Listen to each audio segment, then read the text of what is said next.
નમસ્કાર વિદ્યાર્થી મિત્રો, સ્ટાન્ડર્ડ 12 ચેપ્ટર નંબર 10 જળનગરી વેનિસ, મૃદુલાબેન મહેતા રચિત પ્રવાસ નિબંધ છે. આમ તો આપણે શરૂઆત કરી દીધી છે. પ્રવાસ નિબંધના વેનિસના ભૌગોલિક સ્થાન વિસ્તારનું રોચક વર્ણન ખરેખર તાજગી પ્રેરે એવું છે અને તમે શબ્દ સાથે કે શબ્દ થકી મારી સાથે પ્રવાસ કરી જ રહ્યા છો.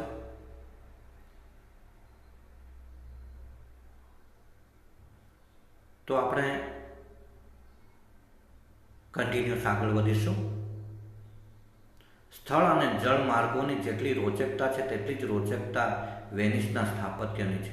આખું વેનિસ સ્થાપત્ય કલાના અત્યંત સુંદર અને અદ્ભુત નમૂનાથી ભરપૂર છે. એક જુઓ અને એક ભૂલો, એટલે જ રસ્કિન જેવા સ્થાપત્ય કલાના ચાહક નિષ્ણાંતે ત્યાં વર્ષો ગાળી વેનિસની આ કલા પર અભ્યાસપૂર્ણ ગ્રંથ લખ્યો છે. આપણે રસ્કિનને અનટુ ધ લાસ્ટથી વધારે ઓળખીએ છીએ. યુરોપ એને સ્થાપત્ય કલાના સ્વામી તરીકે વિશેષ ઓળખે છે. જગતને ભૂલી ગયો હોય તેમ રસ્કિને વર્ષો વેનિસની સ્થાપના કલા પાછળ ગાળેલા. તેથી વેનિસ તેની પ્રિયતમા છે તેમ મજાક થતી. પણ રસ્કિન જ નહીં, અનેક સાહિત્ય સ્વામીઓ વેનિસના ચાહક હતા અને અનેક સાહિત્ય કૃતિઓ વેનિસમાં લખાઈ છે તેમ યુરોપ કહે છે. ઇટાલિયન ભાષામાં ચોકને પિયાઝા કહે છે. ધ્યાન રાખજો, આ ઇટાલિયન ભાષામાં જે ચોક વેનિસની સુપ્રસિદ્ધ જગ્યા છે, વેનિસનો સુપ્રસિદ્ધ ચોક સાન માર્કો પિયાઝા તરીકે ઓળખાય છે. અંગ્રેજીમાં સાન માર્કો સ્ક્વેર કહે છે. ગ્રાન્ડ કેનાલના બાંધેલા ઓવારાથી થોડા અંદરના ભાગમાં આ સુંદર પિયાઝા છે. આખો ચોક મોટી સફેદ લાદીથી જડેલો છે. ફરતા સરસ બાંધણીના મકાનો, જ્યાં દુકાનો, રેસ્ટોરાં, બહાર રંગબેરંગી ખુરશી ટેબલની જમાવટ, સંગીતની મહેફિલ જામી હોય અને લોકો ચા, કોફી, નાસ્તો, આઈસ્ક્રીમની લિજ્જત માણતા હોય. જો કે ચા અહીં સારી ન મળે. ચા ઇંગ્લેન્ડની, કોફી યુરોપની અને આઈસ્ક્રીમ ઇટલી અને સ્વિટ્ઝરલેન્ડ. તેમાં ઇટલીના આઈસ્ક્રીમની તોલે કોઈ ના આવે. સ્વિટ્ઝરલેન્ડ મશહૂર ચોકલેટ માટે. ઓકે, તો આ કેટલીક બાબતો થોડીક ધ્યાન રાખજો. ઇંગ્લેન્ડની ચા, યુરોપ કોફી, યુરોપની આઈસ્ક્રીમ ઇટલી અને સ્વિટ્ઝરલેન્ડના અને સ્વિટ્ઝરલેન્ડ મશહૂર ચોકલેટ માટે પણ છે. તો આ રીતે આ કેટલીક બાબતો તમારે ધ્યાન રાખવાની છે. ત્યાર પછી ચોકમાં વચ્ચે એક ઊંચો સ્તંભ છે. તેની આસપાસ પુષ્કળ કબૂતરો આવે. બાળકોનું મોટું આકર્ષણ. ચણ નાખે, કબૂતરો નિર્ભયપણે આવે. ચણે, હાથમાંથી પણ ચણે, ખભે બેસે. યુરોપના પંખીઓ બહુ ઓછા જોવા મળે. મારી ભાભી કહે, આખો દાડો વેંગ વેંગ કરીને પંખીઓનો કચ્ચર ઘાણ વાળી દીધો. માંસાહારી પ્રજા અને બંદૂક સુલભ એટલે પક્ષીહીન પ્રદેશમાં આ કબૂતરોની વિપુલતા સૌને મનોહર લાગે, સુંદર લાગે.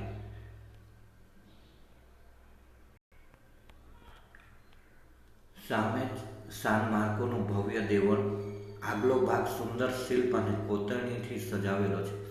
હમણાં દોડશે તેવા સજીવ લાગતા 4 ઘોડાઓ સૌને સત્કારતા ઊભા છે. મધ્યમાં 4 અર્ધ ગોળાકારમાં સરસ મોઝેક ચિત્રો છે, જે સૂર્યપ્રકાશમાં તેના સોનેરી રંગને લીધે દેદીપ્યમાન લાગે છે. અંદર તો આશ્ચર્યમુગ્ધ થઈ જઈએ છીએ. આખી ઉપલી છતથી અડધી દિવાલ સોનેરી મોઝેકથી જડી છે અને વચ્ચે પુષ્કળ ભાવવાહી ચિત્રો મોઝેકમાં જ ઉપસાવેલા છે. અદ્ભુત કલા મંદિર. આ છત કલાકો સુધી જોઈએ તો પણ જોવાઈ ન રહે તેટલી વિશાળ અને આકર્ષક છે. સરસ મીનાકારી ઘરેણા સમય આ છત શોભે છે. તો આ રીતે સાન માર્કોની જે ભવ્ય દેવળ છે તેની સુંદરતા પણ દરેકને આકર્ષે છે. સાન માર્કોની બાજુમાં એક મકાન ઉપર મોટો તોતિંગ ઘંટ છે. પડખે 2 માનવ આકૃતિ છે જેને મૂળ કહે છે. આ બંને મૂળ દરેક કલાકે ઘંટારાવ કરે છે. બરાબર 7ને ટકોરે અમે તેમને 7 ટકોરા હથોડા વડે પાડતા જોયા. બહાર નીકળ્યા કે એક ભારતીય કુટુંબ દેખાય. રાજી થઈ ગયા. તેમણે પણ રાજી થઈને હાથ મિલાવ્યો. કેરલાના હતા. ગંડોલામાં દૂરથી એક ગુજરાતી કુટુંબે હાથ હલાવ્યો. કેમ છો? ફરવા આવ્યા ભારતથી? તમે? ઘણી વખતે માતૃભાષાના આ શબ્દોની આપલે સાંભળી કેવો અર્થ થાય તે શું કહેવું. પિયરનું કૂતરું મળે તો એ રાજી થઈ જાય તે કહેવત સાંભળી આવે. પિયરનું કૂતરું હોય એ પણ વહાલું લાગે. પિયરનું કૂતરું પણ વહાલું લાગે એ કહેવત. જ્યારે વિદેશમાં હોઈએ અને એમાં ભારતીય મળે તો કેટલો આનંદ થાય. અને ભારતીય કરતાં આપણે ગુજરાતના હોઈએ અને ગુજરાતી કોઈક મળી જાય તો જે આનંદ અનુભવાય તે આનંદ અહીં લેખિકા વ્યક્ત કરે છે. હાથ હલાવ્યા, કેમ છો, કે આવા ગુજરાતી શબ્દો પહેલી ઘણા સમય પછી સાંભળવા મળે. અને આજે એમને પેલી કહેવત પણ યાદ આવી ગઈ કે પિયરનું કૂતરું પણ વહાલું લાગે. નહીં તો પોતાના ગુજરાતના લોકો અહીંની ભાષા ખરેખર પ્રેમાળ લાગી. સાન માર્કો નજીક જ છે ડોજીસ પેલેસ. સ્થાપત્ય કલાનો અત્યંત કમનીય મોહક નમૂનો. ઉપરની કાંગરી, બે માળ વચ્ચેનો કમાનો અને દિવાલ આખી દિવાલ પરની કોતરણી એટલી બધી નાજુક અને કલામય છે. બારીક કારીગરીની લેસ સાથે તે સરખાવાય છે. વિદ્યાર્થી મિત્રો, આમ તો લાસ્ટ બે વિડીયોમાં તમે આ બધા ચિત્રો જોઈ ગયા છો એટલે વધારે કંઈ ચિત્રો હું મૂકતો નથી. આ મહેલમાં મધ્યયુગના પુષ્કળ સરસ ચિત્રો છે. 40x25, 40x25 કે 28ની સોનેરી કલાત્મક ફ્રેમમાં મળેલા ચિત્રો છતમાં હોવા તે નવી વાત લાગે. પણ યુરોપમાં બધા જ સંગ્રહાલયોમાં આ જોવા મળે. ચિત્રોના રંગો જાણે હમણાં જ રંગાયા હોય તેવા સરસ ચમકતા. ટિન્ટોરેન્ટો અને વેરોનીઝે પ્રખ્યાત ચિત્રકારો ગણાય છે. મધ્યયુગીન ચિત્રોમાં 40% ઈસુ અને બાઇબલની સુવાર્તાના, પણ સાથે જ બીજા 40% યુદ્ધના જનોની ચીર યુદ્ધ શ્રદ્ધાની પંક્તિ યાદ આવ્યા વગર ન રહે. ડોજીસ પેલેસમાં એટલા ચિત્રો છે, એવા સુંદર છે કે તે નિરાંતે માણવા અઠવાડિયું જોઈએ. આપણે તો 2 કલાકમાં નીકળી જવું પડે. ચિત્રોને અને ચિત્રકારોને અન્યાય કરીએ છીએ તેમ થાય. પણ એક રાત રહેવાના માત્ર સુવાના 300 રૂપિયા ખર્ચવા પડે ત્યાં વધારે રહેવું કેમ? ખર્ચો વધારે કરવો પડે એટલા માટે. અને દરેક સ્થળે આવા ચિત્રો જોવા મળે છે. ઇટાલી કલાભૂમિ છે. શિલ્પ, સ્થાપત્ય, સંગીત અને ચિત્રકામમાં તેની પાસે વિપુલ સંપત્તિ છે. વેનિસમાં ઠેક ઠેકાણે અમે ચિત્રકારો જોયા. પોર્ટ્રેટ પેઇન્ટિંગનો ભરપૂર શોખ. સામે બેસીને પોતાનું સ્કેચ દોરાવનારા ઘણા હતા. એક સુંદર લાવણ્યમય યુવતીનો આવો સ્કેચ અડધા-પોણા કલાકમાં દોરાતો અમે જોયું. આ લાવણ્યમય યુવતીને જોતા જ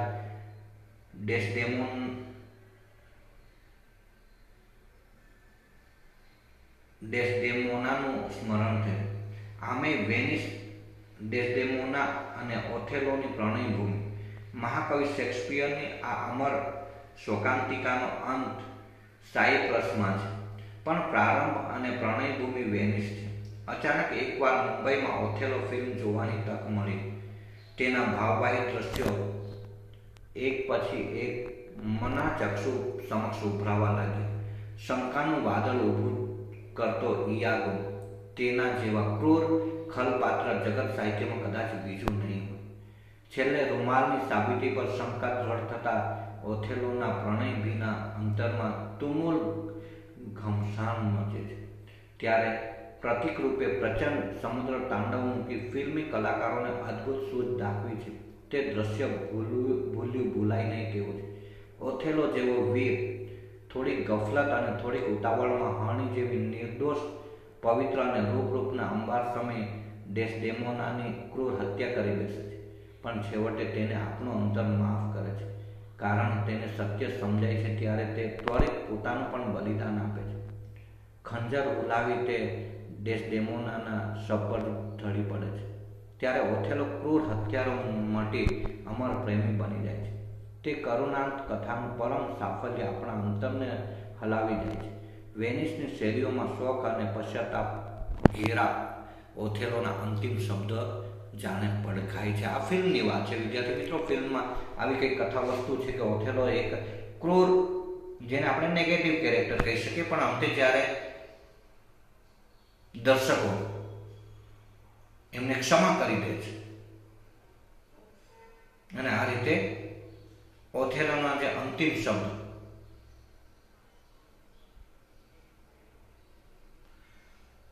of one that love not wisely but too well, of one not easily jealous but being worth,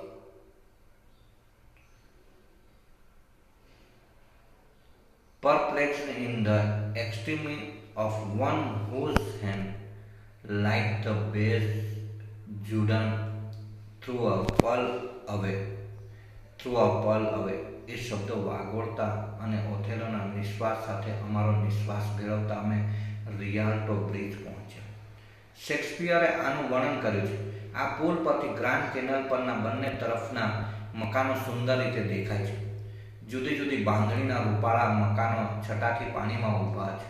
C એમની છટા, બાંધણી એવી મોહક, એક જુઓ ને એક પુલ, એકબીજાથી ચઢિયાતા જ લાગે, જાણે મય દાનવ જેવા અનેક સ્થપતિઓ અહીં સ્પર્ધા માંડી બેઠા હશે. ગ્રાન્ડ કેનલ પરના બધા જ મકાનો ભવ્ય છે, પણ વેનિસના બધા જળમાર્ગો પર સુંદર બાંધણીના મકાનો છટાથી પાણીમાં જ ખડા હોય તેમ દેખાય છે. પ્રકાશમાં તેના પ્રતિબિંબ એક અનોખી શોભા રચે. તેનું સ્થાપત્ય, તેની જાહો જલાલી અને સુરુચિની સાહિદી છે. ભારે શ્રીમંત નગરી હશે તે સહેજે સમજાય. એક કાળે તે ગુલામો અને તેજાનાના જબરદસ્ત વેપારનું મથક હતું. યુરોપની મોટા ભાગની મુસાફરી અમે મારા ભાઈ સાથે કરી, પણ વેનિસ અમે એકલા આવેલા. તેથી અજાણ્યા દેશમાં ભાષાની મુસીબતનો ઠીક અનુભવ થયો. જે હોટલમાં રાત રહેવાની મારા ભાઈએ ગોઠવણ કરી હતી તેનો માલિક અંગ્રેજીનો આંકડો ન સમજો અને અમે ઇટાલિયન ન સમજીએ. કેવી વિષમ પરિસ્થિતિ હશે કે જે હોટલમાં સગવડ થઈ રહેવાની એ અંગ્રેજીનો આંકડો ન સમજે અને પોતે ઇટાલિયન ન સમજે. યુરોપભરમાં અંગ્રેજી ભાષા સામે નફરત. ફ્રાન્સમાં તો ખાસ ઇંગ્લેન્ડના વિરોધમાં આખો યુરોપ જમણા હાથે વાહનો ચાલે છે.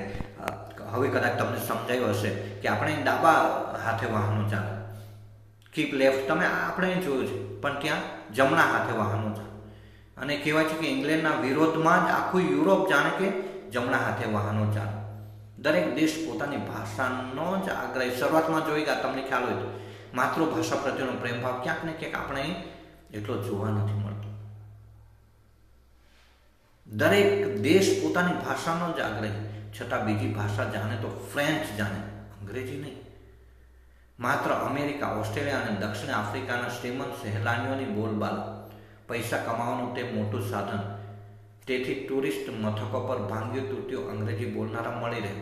ગાઈડ તો 4-5 ભાષા બોલે, ગાઈડ હોય તો 4-5 ભાષા બોલે, કારણ કે એમને તો પણ માતૃભાષા તરફનો જે લગાવ છે, પ્રેમ ભાવ છે, આપણે કદાચ ધીરે ધીરે આ શબ્દ સાંભળવા મળે છે કે આપણી માતૃભાષા ગુજરાતી ક્યાંક ને ક્યાંક લુપ્ત તો નથી થઈ રહી ને. અંગ્રેજી ભાષાનો ક્રેઝ, નો ડાઉટ કે અંગ્રેજી ભાષા જરૂર છે, પણ માતૃભાષા તરફનું મહત્વ પણ આપણે ક્યાંક ઓછું આપી શકાય ને. માને ભૂલીને માસીને વધારે પ્રેમ આપી શકાય ને. માતૃભાષા આપણી માં છે, એને ટકાવવાની અત્યંત જરૂરિયાત ઊભી થઈ છે. આ લેખિકા એના તરફ પણ ભાર મૂકે છે કે ત્યાંના લોકો અંગ્રેજી ભાષા નથી બોલતો. તો શું ક્યાંક કંઈક અટકી ગયું છે? નહીં, બિલકુલ નહીં. હોટલમાં હંમેશા પાસપોર્ટ માંગે, નોંધીને પાછો આપે. ભાઈ સાથે હોય ત્યારે આ બધો વિધિ ભાઈ કરે. સામાન્ય રીતે પાસપોર્ટ પાછો આપતા તેમ મેં જોયેલું. અહીં હોટલ માલિકે પાસપોર્ટ લઈ ટેબલના ખાનામાં મૂકી દીધું. અમે તે પાછો આપવા આગ્રહ રાખ્યો. તેણે ના પાડી. કંઈ પણ ભાષા તો અમે એકબીજાને સમજીએ નહીં. ઘડીક મૂંઝાણ. હોટલની રકમ ભરી હતી તે રસીદ તેણે લઈ લીધી અને પાસપોર્ટ લઈ લીધો. અજાણ્યા મુલકમાં બંને આધાર ગયા. પાછા ફરીએ અને તે કહે, કોણ તમે? અહીં રહેવા અંગે શું આધાર છે તમારી પાસે? તો અમે શું કહી શકીએ તેવો વિચાર આવતા ગભરાયો. પણ તેને તો કશું સમજાય તેમ હતું ને. મૂંઝવણ સાથે ઓરડામાં જઈ તૈયાર થઈ જમવા ગયા. એટલું સારું હતું કે આ હોટલ અમેરિકન એક્સપ્રેસ દ્વારા બુક કરી. તે વિગત મારા ભાઈએ મને મોકલી. જમીને તેની ઓફિસ શોધી કાઢી અને કાઉન્ટર પરની બહેનને અમે વાત કરી. તેણે કહ્યું, હરકત નહીં, કશી મુસીબત નહીં થાય તો અહીં આવજો, અગર ફોન કરજો, કહી ફોન નંબર આપ્યો. અમે જરા હળવાશ અનુભવ્યો. જો કે મનમાં ચિંતા તો બીજે દિવસે સવારે પાસપોર્ટ પાછા મળ્યા ત્યાં સુધી રહી.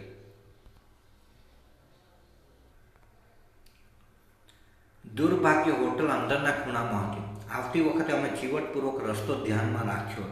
મુખ્ય રસ્તા પરથી અંદરના ભાગમાં જ્યાં વળવાનું હતું ત્યાં નજીકમાં જ એક પ્રદર્શન હતું અને એમાં તેના નામનું તોરણ હતું. અમે તે નિશાની ધ્યાનમાં રાખેલી. રાત્રે મોડે સુધી ફરી ગ્રાન્ડ કેનલમાં દીવાઓના પડતા પ્રતિબિંબની અનોખી રંગછટા નિહાળતા અમે પાછા ફર્યા અને અમારું તે નિશાન શોધતા આગળ વધ્યું. કંઈ કેટલું ચાલ્યા, નિશાન મળે જ નહીં. મૂંઝાયા એટલે બધે દૂર તો ન હતું. પાછા ફર્યા. પાછળથી ખબર પડી કે પ્રદર્શન ઉઠાવાઈ ગયું છે એટલે નિશાની ગાયબ છે. 2-4 જણને પૂછ્યું, ભાષા સમજે નહીં, સ્થળની ખબર ન હોય, ડોકું ધૂણાવું. હવે અમારી ગભરામણ વધવા માંડી. સારી પેઠે મોડું થયું હતું અને આ રીતે નિશાની તો ગાયબ થઈ ગઈ. ભાષાનો પ્રશ્ન આવી ગયો. એવો અંગ્રેજી સમજે નહીં, પોતે ઇટાલિયન સમજે નહીં. હવે શું કરવું? સારી પેઠે મોડું થયું, કશું સૂઝતું ન. ખૂબ રખડી, અનેકને વિનવ્યા, થાકીને લોથ થયા. છેવટે એક બહેને કેટલુંય વર્ણન કર્યું, પણ અમારે તો તુંબડીમાં કાંકરા, નકામું તે નકામું.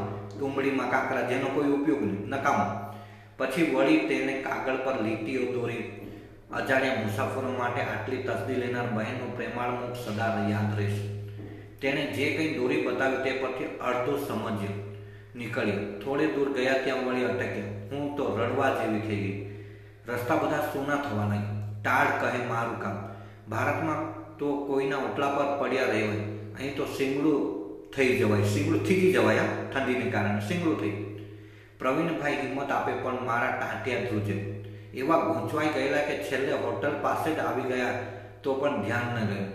એક ભાઈને એડ્રેસ આપી પૂછવા માંડ્યું તો તેણે સરસ નાટકે ઢબે સામે જ લખેલું નામ બતાવ્યું. હસી પડ્યા અને તે પણ શુભ રાત્રિ પાઠવતો હસતો હસતો ચાલી ગયો.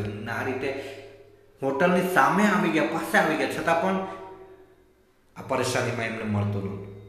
પાછા ફરતા અમે થોડા ફળ ખરીદવા ગયા. લારીવાળાને મેં પૂછ્યું, અંગ્રેજી જાણો છો? તેણે સરસ જવાબ દીધો, સરસ જવાબ આપ્યો. તું ઇટાલિયન જાણે છે? તું ઇટાલિયન બોલ તો હું અંગ્રેજી બોલું.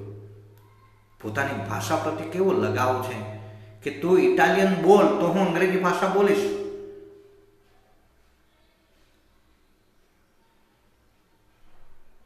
આટલું ભાંગ્યું તૂટ્યું અંગ્રેજી તે જાણતો હતો, પણ બોલવા રાજી ન હતો.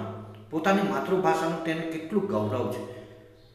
આપણે તો મુંબઈ, દિલ્હી અને અમદાવાદ જેવા શહેરોમાં ગુજરાતી સાથે પણ અંગ્રેજીમાં વાત કરવામાં ગૌરવ માને. કેટલી આમ ખરેખર દુઃખની વાત છે. ગુજરાતી બોલનારા બોલતા કેટલાય શબ્દો અંગ્રેજી બોલે તો જ સાચી અભિવ્યક્તિ થાય તેવું માને છે. યુરોપ જ નહીં, આફ્રિકામાં પણ અમને આવો જ અનુભવ થયો. સ્ટીમરમાંથી ઉતરીએ તે પહેલાં જ પાસપોર્ટ જોનારા અધિકારીએ કહ્યું, લે તું તો કેન્યામાં જ જન્મી છે, તો તને સ્વાહિલી નથી આવડતું? મેં કહ્યું, આવડે છે ને, તો મારી સાથે અંગ્રેજીમાં કેમ બોલે છે? સ્વાહિલીમાં બોલ. આ તારા પતિને સ્વાહિલી શીખવ્યું કે નહીં? હું હસી. તેણે તરત પ્રવીણભાઈને કહ્યું, 2 શબ્દ અહીં શીખતા જાઓ. જાંબો એટલે નમસ્તે અને અસાંડી સાના ઘણો આભાર. સ્વાહિલી માત્ર બોલી હતી. તેને રોમન લિપિ આપી અંગ્રેજોએ ભાષા તરીકે વિકસાવી. જંગલી દશામાંથી હજી ઉગીને ઊભા થતા દેશને 150 વર્ષ પહેલાં જેને ભાષા જ ન હતી તેમને પણ પોતાની માતૃભાષામાં આટલું ગૌરવ હતું. મારી અંગ્રેજ ભાભી મણા લાવી ત્યારે 8મા ધોરણથી અંગ્રેજી ભણાવાય છે તે સાંભળી કહે, તમે છોકરાઓનો અમૂલ્ય સમય અંગ્રેજી ભાષા પાછળ શા માટે બગાડો છો? તે મને તો સમજાતું નથી. આ બધાને અંગ્રેજીની શી જરૂર છે? એક અંગ્રેજને પણ જે નિરર્થક લાગ્યું તે હવે 5મા ધોરણથી શરૂ કરવાનું છે. વેનિસથી મિલાન ટ્રેન રસ્તો 4 કલાકનો, પણ ત્યાં અત્યંત મનોહર. ઇટાલી પહાડી પ્રદેશ છે. દૂર દૂર વનાંચલથી વિભૂષિત નાના મોટા ટેકરાઓના ડાયરા, વચમાં રત્નજડિત કંગન સમા સુશોભિત ગામડાની ઝલક, સડસડાટ દોડતી ટ્રેનની વચ્ચે પડખે ઝૂમતી હરિયાળી વાડીઓ, મદમસ્ત મયુરની લચીલી કલા સમૂહ પ્રકૃતિ. આ પ્રણય કાવ્ય આપણી આંખોનું અંજન બની બેસે. સોળે શણગાર સજી કોડેલી કન્યાઓ પૂજાનો થાળ લઈ નીકળી પડી હોય. માઇલોના વિસ્તારમાં પથરાયેલા સફરજન, પીચ, નેક્ટરીન અને પેરના ઝુંડે ઝુંડ આવ્યા કરે. લાલ પીળા ફળ વરની રતુમડી ઝાંઈ આથમતા સૂર્યના સોનેરી છંટકાવથી એવી દીપી ઉઠી. દ્રાક્ષની લીલી ગુંજાર વાડીઓમાં લાલ લીલી જાંબલી અંગૂરના ઝુમખે ઝુમખાર, જાણે માણેક નીલમનો નવલખો હાર. રાજનંદિનીના શણગારને શરમાવે તેવો પ્રકૃતિનો આ શણગાર. સચરાચર સૃષ્ટિ જાણે ભાવ વિભોર થઈ નાચી ઉઠી હોય તેવું લાગે. વેનિસનું સૌંદર્ય ચડે કે સૃષ્ટિ સૌંદર્ય? પ્રશ્નનો કોઈ ઉકેલ મળે તે પહેલાં મિલાનના સ્ટેશન પર ગાડી આવી ઊભી. અને આ રીતે અહીં આપણી સફર પણ પૂર્ણ થાય છે. વિદ્યાર્થી મિત્રો, અંતે હું એટલો જ આગ્રહ કરીશ કે કોઈ ભાષા તરફનું નફરત કે ધૃણા આપણે ન કરી શકીએ. દરેકે દરેક ભાષાને મહત્વ આપીએ. દરેક ભાષા એ અગત્યની છે જ, પણ સાથે સાથે આપણી માતૃભાષા માટે પણ એટલો જ મોહ, એટલો જ પ્રેમભાવ રાખીશું. અને આપણી માતૃભાષા એટલે ગુજરાતી પ્રત્યે પણ તમે એટલો જ પ્રેમભાવ રાખીશું. કવિ નર્મદના શબ્દોથી હું આ ચેપ્ટર કમ્પ્લીટ કરીશ કે જ્યાં જ્યાં વસે ગુજરાતી ત્યાં ત્યાં સદાકાળ મારું ગુજરાત. જ્યાં જ્યાં વસે ગુજરાતી ત્યાં ત્યાં સદાકાળ મારું ગુજરાત. જ્યાં જ્યાં બોલાતી ગુજરાતી ત્યાં ત્યાં સદાકાળ મારું ગુજરાત. અહીંયા આપણું ચેપ્ટર પૂર્ણ થાય છે. થોડુંક સમય કદાચ લાંબો લાગશે, પણ ધ્યાનથી સાંભળજો, સમજજો.